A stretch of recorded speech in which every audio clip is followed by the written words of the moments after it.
Salve, salve família, aqui quem fala é o Lutz do canal Cortes Podcast e no meu primeiro mês monetizado eu já fiz $3.000 só seguindo o que esse cara fala no curso dele. Então se você quer ganhar dinheiro com internet e YouTube sem nem precisar aparecer, confere o primeiro link na descrição. O cara perguntou o que você acha do Olavo de Carvalho. O Pedro dá os créditos da pergunta. Olha, eu nunca fui aluno dele, li só um livro. Li aquele mínimo que você precisa saber para não ser um idiota, que é a coletânea de artigos. Primeiro, assim, os aspectos que eu acho bons.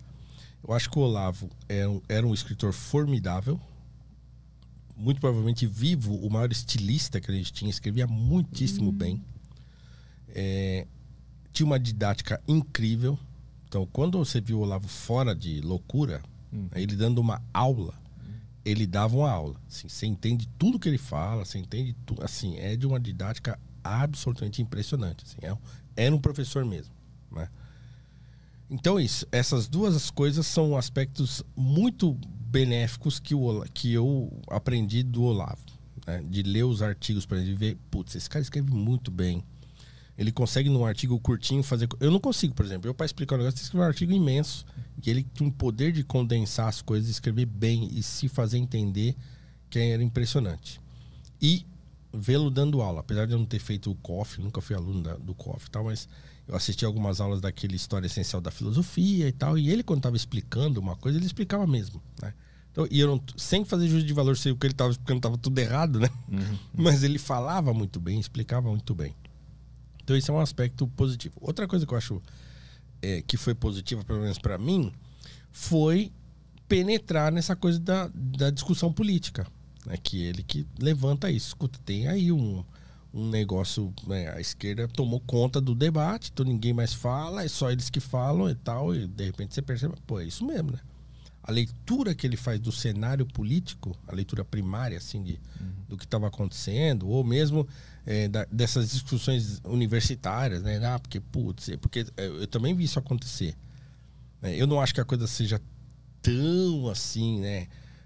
Conspiratória, e que os professores são todos comunistas, que querem transformar os alunos em militantes. Acho que não é para tanto. Mas que existe um predomínio, né, do pensamento, principalmente nas ciências humanas, né, das coisas mais à esquerda, assim, eu não sei se é um predomínio ou se eles são mais estridentes e aparecem mais, né? Porque fatalmente tem professores de direita, tem professores conservadores, tem professores que estão ensinando outras coisas, mas esses caras estão na deles, quietinhos ali, trabalhando e tal. Mas qualquer exposição, e muitos desses professores que não são de esquerda, eles ficam na deles, por quê? Porque se eles se expõem, eles se ferram, fica uma encheção de saco do caramba, né? Então o cara fica na dele ali, né? Então, o Olavo levantar essas bolas também foi interessante, né? Do debate político-cultural do Brasil, né? E é isso, né? E eu acho que ele mergulhou num poço de contradição com a própria história e a própria obra quando ele resolve se meter na política, né? E se meter de maneira visceral. De repente ele, né, num dia ele estava falando, precisamos criar uma elite intelectual e tal, que vai mudar a cultura num 50 anos, não sei o que. Daqui a pouco ele, não, vamos eleger o presidente. Então, quer dizer, aí já era, né? Então, nesse momento eu falei, pronto, agora já foi, agora acabou, né? Agora não, tudo aquilo que falava tá tudo em franca contradição com o que ele tá falando agora, né?